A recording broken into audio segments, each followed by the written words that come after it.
Dan Patrick on Roundball Roundup on UtahJazz.com ahead of the 50th season of Jazz basketball. Dan, thank you so much for taking the time. Let me start here with Utah Jazz. What is the first thing that comes to mind when you hear the words Utah Jazz?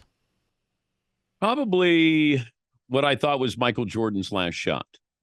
I go back to that day, that night, being there for Sports Center and watching history and thinking that was the last time I'd see Jordan. And I remember John Stockton was going to go into a press conference and his son was outside and he was acting up. And John was in a teaching moment with his son. So he just lost this dramatic game on your home court. And I remember John was not scolding his son, but he was kind of admonishing him, like, that's not how we act, because his son was really upset that the Jazz had lost. And I just remember it's such a contrast of emotions of Jordan, the shot, history, and here's John in the moment getting ready to go on after Karl Malone, I believe, and he's telling his son that's not how we act. And so those are the first two things that come to mind when you say Utah Jazz. Well, what was the access that you had to the Jazz and to John and Carl? Because I was even watching one of your post games on ESPN. It's on YouTube where you talked to Carl after that game, and they were willing to talk to you even after one of the most crushing defeats of their career. Well, I think or at least I hope I ingratiated myself to the team, and I certainly love the city. My daughter lives in Salt Lake. And I just enjoyed the people. I enjoyed how much they cared about their team. And I remember we would ask all the time if John would sit down for an interview. Well, John didn't even want to sit down with NBC, and they were carrying the NBA Finals. So every day I'd say, hey, John, interested in sitting down for an interview? And one day I got the answer of, yeah.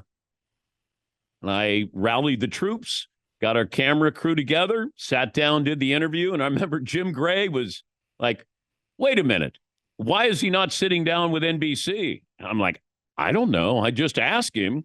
But I think that John certainly picked his moments. He was never a self-promoter. But, I just said, if you want to, great. But if you don't, I mean, not everybody wants to do this. I think we in our mind in the media are like, everybody wants to be on TV. John just wanted to be on the basketball floor. He didn't care about TV. And I admired that, but I thought if he ever wanted to talk, we'd give him the platform, and I was able to get him to sit down once. Was he looking at the watch, checking how long that it was going?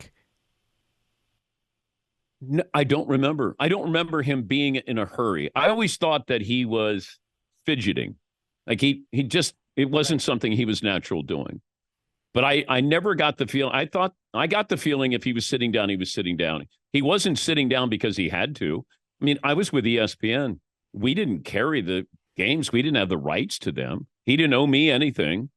But I think probably due to SportsCenter being around, knowing I had a great admiration for his game and the love of basketball, and we sat down and had a little chat.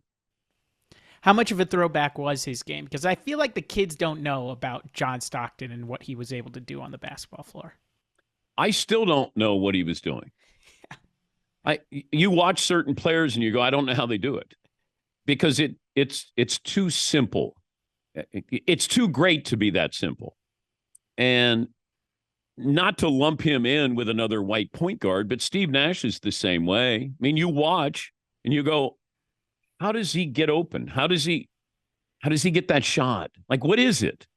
And I guess there was just a curiosity of how certain players do certain things. And those were two guys, because if you stand, I'm taller than John.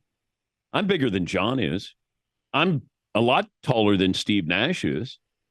And you watch and you go, they're playing at a Hall of Fame level.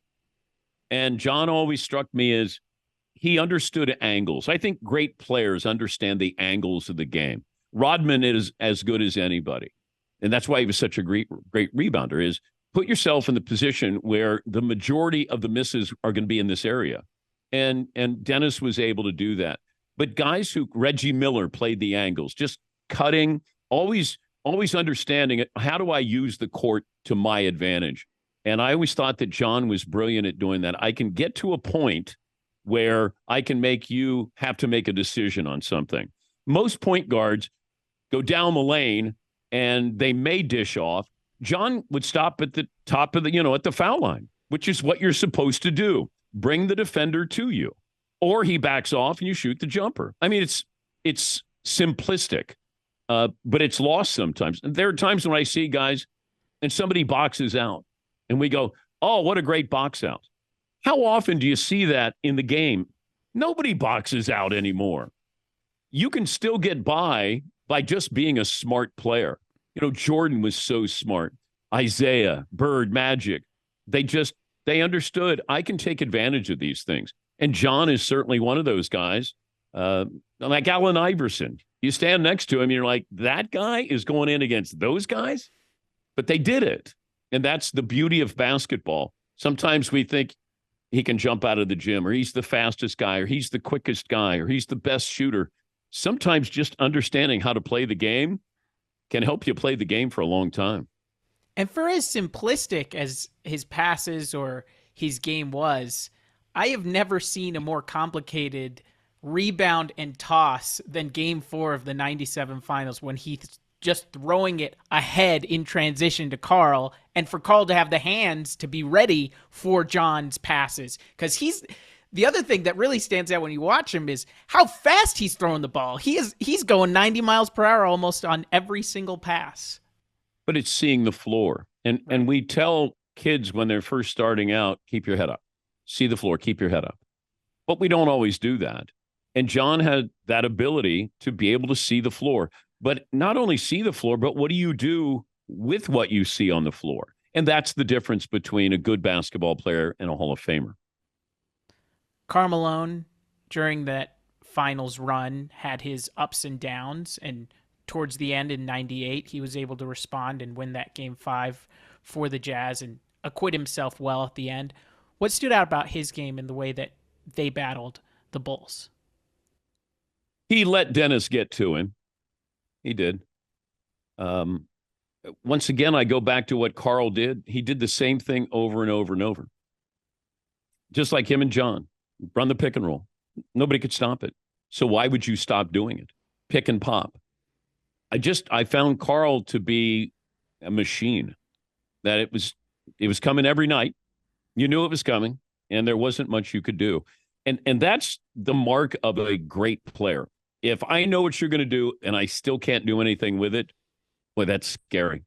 But there are players like that just, Larry Bird famously said to Xavier McDaniel one time after a timeout, he said, X, I'm going to get the ball. I'm going to fake left. I'm going to go back right. I'm going to shoot it right in your face.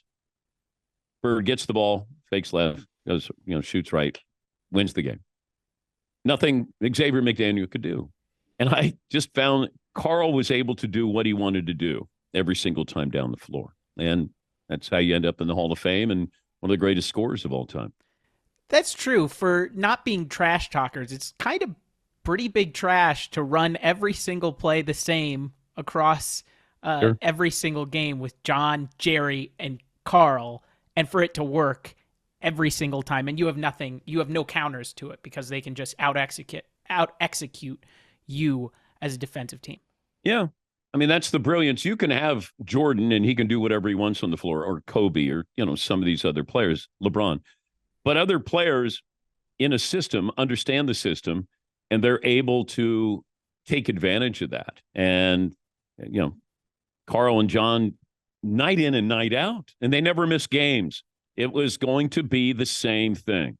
Every time I'd watch the Jazz, you'd usually get 4 points out of your center. Horny would hit it, he'd have 15, or Russell would contribute. And you just had certain guys, you sort of knew what was going to happen. John would have 18 and 13. Karl would have 27 and 13. And Jerry Sloan would have another win. I mean, That was just kind of the feeling you got every time. They weren't a great team to show highlights of. Like Right. a nice crisp bounce pass just doesn't make it. And if you did have something, it'd be Carl probably on a breakaway with the dunk. But they were methodical. They just plug them in. They were a plug and play team. There were no catchphrases for execution. Nope. Nope. I don't think so. You can't stop him. You can only hope to contain him. That never came out, I don't think. John Stockton's in Fuego. Nope. I don't think that ever happened either. But it was, sometimes we get caught up in the highlight. And I always tell people, if you watch a game, you'll get a better sense of how somebody is. Because you can see a highlight and go, man, that guy's unbelievable. Well, if you watch the game, he might have 5 highlights, but then doesn't do anything else. Whereas somebody who doesn't make the highlights might have 15 or 20 plays that are more important for his team. Absolutely, especially now with how things are going to TikTok, YouTube. Jordan Clarkson is a problem, or you can make a really nice highlight tape of Eddie Curry, and you'd think he's the greatest player ever. But if you watch the actual game, I don't know if you'd come away Maybe with not that. Eddie Curry. Maybe not Eddie Curry. Maybe not Eddie Curry. Maybe not. I have a jersey of his when he wore with the Dallas Mavericks. I don't know if he even played for him, but I saw the jersey. It's the longest jersey I've ever seen. It's almost like 5 feet long, and it's this Eddie Curry jersey with the Mavericks. It's wild how it's the longest jersey I've ever seen. For some reason, it stood out. For some reason, I wanted it for the man cave. It's one of my most basic and dumb guy takes of all time, but when I'm around NBA players, I always think they're pretty tall. These guys are some pretty big people. And I had that the other day with Brooke Lopez when he came down to play the Jazz, and I said, this is not the same human. Like, we are not the same species, him and I. He is a 7-footer, and he looks completely different. Well, when I saw Mark Eaton, Yao Ming, Manute Bol, even Shaq, but these guys weren't star players. But when you saw them, like Mark Eaton and Yao Ming are the 2 biggest men I've ever seen, aside from Andre the Giant. And when Manute Bol came out, I was there for his first game ever. He played against Patrick Ewing in preseason. I thought it was somebody on stilts. He had his warm-up pants on. I thought it was a gimmick, like somebody came out and they were, wearing a uniform. And then, it was Manute Bol. And they're like, that guy is legit 7'6". What was the hoopla of Salt Lake City in covering those games? Because I look at the highlights and I see Michael Buffer is introducing one of the games. You had Leonardo DiCaprio backstage in that final 98 series. What was the hoopla around Salt Lake City covering those finals? Well, it provided the climate for Salt Lake. You had a great day if you won, and you had a bad day if you lost, and you could feel it in the city. Probably as much as any city I've ever been in when it comes to the reaction, the mood after a win and after a loss, because it was so important. And you were facing the Bulls. And, will Carl and John get their championship? Will we get our championship? And, you could really feel that. When they won, it was big. When they lost, man, it was as low as you can go. Do you favor one of those teams against the other as far as the Jazz's teams, 98 or 97, as far as the better team? Because I talked to Jeff Hornacek, and he says 98's the better squad. I'd have to look at the roster. I haven't done that in a long, long time. But it's always tough to say, oh, that team had to be better. Sometimes it's the competition you're facing that year, staying healthy that entire season. And you had 2 Hall of Fame coaches with the Bulls and Utah. You have to factor that in as well. But I'd be hard pressed. I would be unfair to one of those teams if I pick the other one. Did Jordan push off? Yeah, absolutely. Yeah. Bob Costas calls it a push from a maitre d', and I know. I've talked never to seen Bob. that. I've never like seen he's that. showing me to my seat. That's ridiculous. Bob's having fun. But you know, to me, if I'm pushing somebody off, I got to use a little bit of my strength to push them off. And Russell was off balance a little bit, moving in that direction that Mike pushed him. But yeah, Mike pushed him. He didn't even have to do that. That's the thing. If Mike wanted to get a shot, he was going to get a shot. But what's lost in that is Mike's steal on Carl at the other end. Like that to me is Jordan. And making the last shot is one thing, but he's the greatest two-way player of all time. And he proved it in a span of 60 seconds. And that's what I always, and they didn't call a timeout. It's like steal. Like, Phil's going, I got the guy who I want to have the ball. Why do I need to let you try to set up something? I don't need to diagram anything. But yeah, Mike hit, pushing off, absolutely. And to save that steal for that moment, because they've run that play so many times, they know exactly what's going to happen. And for Jordan at that time to clamp down on Carl, get the steal, was there inevitability in the building? What was the feeling at that point there? Well, I think there's always inevitability when Mike was in the building. Always. Right. It was, I don't know how it's going to happen, but it's going to happen. It's like, Freddy Krueger. It's going to happen. Question is, who's going to pay the price? And, Utah and Russell did. How do you remember those finals for you in your career and what it has meant to NBA history and just the history of your story as a journalist? I just remember that Mike would always say, I'm not going to talk to you after every win. I'll talk to you after we win the title. That's before the series started, because we'd always inquire, how many times does Michael want to come in after the show for SportsCenter? And, we were always very judicious with it. We'd be like, we don't want to push it too much. If he had something, the flu game, I couldn't have him on because he just, wasn't feeling it. But for the most, he came in after every title. And that one, he came in and he had a Cuban cigar. His jersey was out. His shoes were off. He had champagne all over him. He had the basketball with him. And he walked in as if he had just finished his resume. Like, it's done. And I truly thought it was done.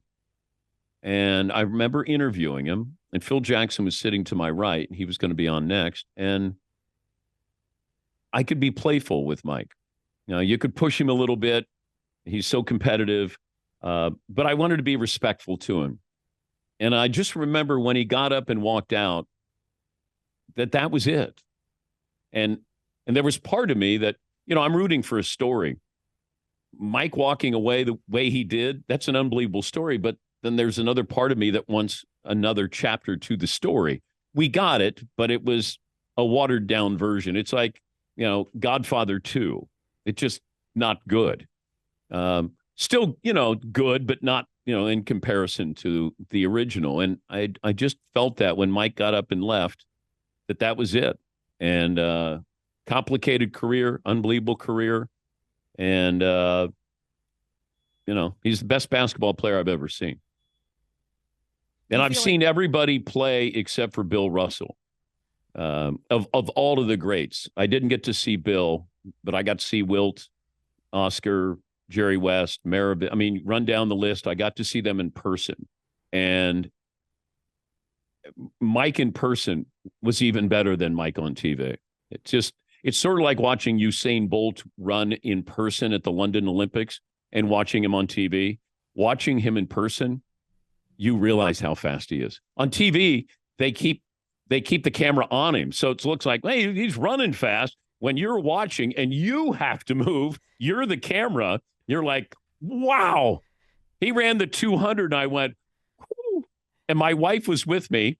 And I said, this is going to be quick, hon, about 20 seconds. And it was a little less than that. And she goes, is it over? I go, yes. And she goes, that's it? I go, yep. You just saw the fastest man in the world. So Mike was like that. There was something about that. Oh my God. He's in the building. Everybody knows he's in the building, and everybody is nervous. Knowing that one of his golf buddies, Danny Ainge, is now running the team, how much confidence should Jazz fans have that DA knows what he's doing? Oh, I'd have a lot of confidence in Danny. I mean, he's got a great track record. And, it's tricky. A lot of times we go, well, that this franchise has all these draft picks. Well, who's drafting is what I want to know. Because you can have teams that have draft picks, but the guy drafting isn't very good. And Danny knows what he's doing and assessing talent. But, you got some heavy lifting. The West has got some really talented teams. And Denver's not going away anytime soon. Phoenix is still loaded. So you're always the Lakers. You're always going to have that. They're right there. And to get to that level, how long's that take? And that's that'll be the big challenge for Ainge. He'll get there. The question is, when will he get there? Would you answer the phone if you're an NBA general manager and Danny Ainge's caller ID comes up? Yeah, I wouldn't have answered the phone if Jerry West called. Okay. I wouldn't have answered the phone if Red Auerbach called, because you just know if they're trading him, wait, why don't you like him? That would be my, the reason why I'd be like, wait, what's going on here? Hey, you guys interested in Rudy Gobert? You're not? Well, we like him, but if you need the rim protector there because Karl Anthony Towns wants to play on the perimeter, the rim protector.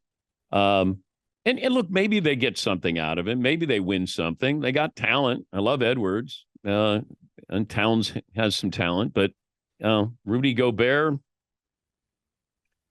good luck.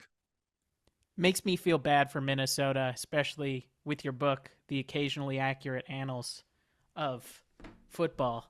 The Minnesota Viking chapter was devastating. Devastating to hear. There are certain fan bases that I've heard from, and they're like, why? Like, what do you have against us? And I go, we're just having fun. The book is meant to have fun.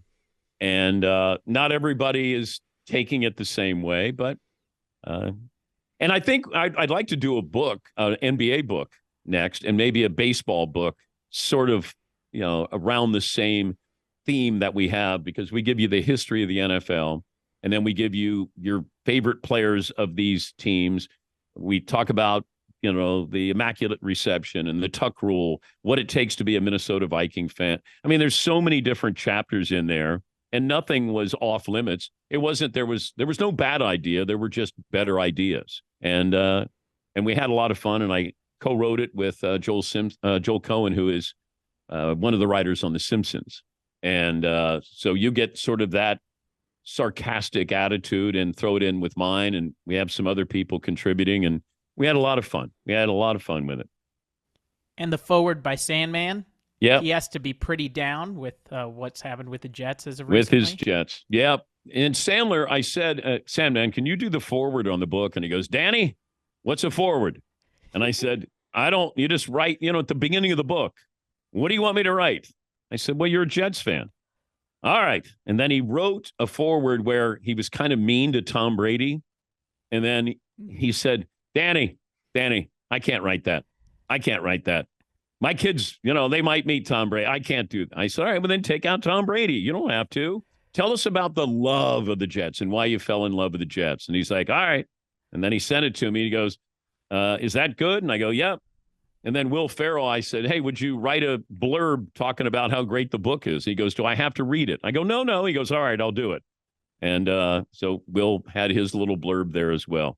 I'm amazed that you weren't cast in Hustle with Sandman. I was too, but that's not necessarily Sandler. I think that's Safdie brothers. And so they did Uncut Gems. I think there was more of a collaboration. Sandman's done some movies with Aniston, and it's her production company. And I don't know if Sandler is going to use one of his hall passes to slide me in, but I did have a cameo in that where I played myself in Hustle. I talked about some of the players. I don't even know where it is in the movie, but I have probably a 45-second clip that I'm in Hustle. But I didn't get to do the, a little bit bigger go to the movie set itself. But he's put me in 20, 21 movies now. So I can't sit there and be bitching and moaning about it. I was saying, Fran Fraschilla, this should be Dan Patrick right here in the movie. Yeah, I don't like to play myself. That's the problem. That's true. And this is years ago. I told Sandler, I don't want to play myself. He said, all right, Danny, you're going to be a police officer wearing a mustache. And then for about 5 or 6 movies, he put me in as a police officer wearing a mustache. Typecast. Yeah. And then I said, all right, I'm done being a police officer. Can I be somebody else? Then he would put me in as a guy who ran an auto parts store. I mean, a variety of things.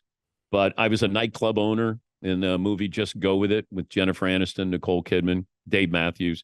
But he's always, if he can, he writes a part that's got a couple of laughs in it. And he's very generous, very generous. Host of the Dan Patrick Show. You can listen to it on ESPN 700 here locally in Salt Lake City.